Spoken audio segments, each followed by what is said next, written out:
वर्तमान में हम मेहनत बहुत कर रहे हैं, पर हमारा कर्म है हमें दुख देने के लिए तत्पर है, तो हर जगह से मुझे गिरा रहा है, हर जगह से परास्त कर रहा है। व्यापार में घाटा, पढ़ाई में वो चाहे जितना पढ़े वो उतने नंबर नहीं ला पा रहा है, वो चाहे जितना प्रयास करे, उसे इंजीनियरिंग पढ़े बड़े बड़े और गांव गली में ऐसे बैठे, कोई उनको नौकरी नहीं मिल रही।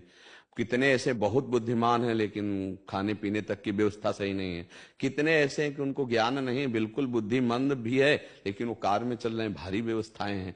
पूर्व पुण्य और पूर्व पाप। अब हम क्या करें, नया ऐसा कार्य करें कि पूर्व को विध्वंस कर दें। वो है भगवान का आश्रय और भजन, दूसरा कोई नहीं। भजन के द्वारा हम अपने कर्मों को, जो हमारी उन्नति में बाधा पहुंचा रहे हैं, उनको विध्वंस करें। अब वो किस कोटि के कर्म है, कितने दिन भजन करना पड़ेगा, इसका कोई परिचय नहीं जानता है। इसीलिए हम धर्म पूर्वक वर्तमान में चलें, कोई पाप ना करें और नाम जप करें, और विश्वास ये रखें कि एक न एक दिन हमें सफलता मिलेगी, जिस दिन हमारे असफलता प्रदान करने वाले पाप कर्म वो नष्ट हो जाएंगे, पक्का मिल जाएगी। मान लो आप पढ़ रहे हो तो आप पढ़ाई में एक साथ नाम को भी ले लीजिए। जो व्यर्थ में समय नष्ट कर रहे हैं वो नाम में आ जाइए, तो ये नाम क्या करेगा, आपकी उन्नति करेगा, आपकी बाधाओं को नष्ट कर देगा। एक हमने घटना किसान की देखी कि एक किसान का खेत है और वो दूसरे के खेतों से पानी आता है। सामने जिसका खेत है, अगर वो खेत वो शत्रु पक्ष खरीद लेता है तो उसकी खेती सूख जाएगी। और वो बहुत धर्म से चलने वाले, भजन करने वाले।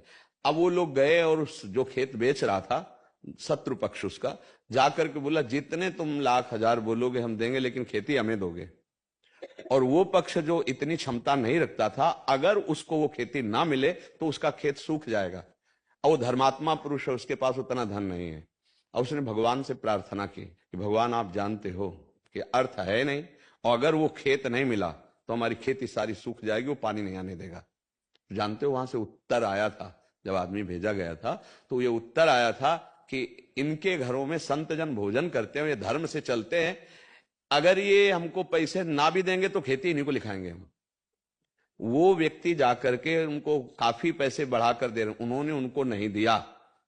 यहां तक कि वो कचहरी तक उनके साथ गए, उनको नहीं दिया। और उनको दिया जिनके पास अर्थ भी कम था और ज्यादा पावर भी नहीं था। ये किसने किया, भगवान ने। ये बात हम, और वो मिलते ही खेती में सारी सुविधाएं उनकी पहुंच जाएंगी, जल आदि की, जहां से ट्यूबवेल था। अगर वो ना मिलता तो उनकी खेती सुखा देते। ऐसे लोगों स्वभाव के थे, हम नहीं जाने देंगे। हमें लगता है धर्म से चला जाए और नाम जब किया जाए। ये जीवन भर बात याद रही कि इनके घर में संत पाते हैं, ये धर्म से चलते हैं, अगर ये पैसे नहीं देंगे तो भी खेती लिखा देंगे हम, बेचेंगे तो उसी को बेचेंगे, वो चाहे जितना कम दे पैसा। ये बात किसने उनके दिमाग में डाली। अर्थ तो बड़ा प्रलोभन की चीज होती है।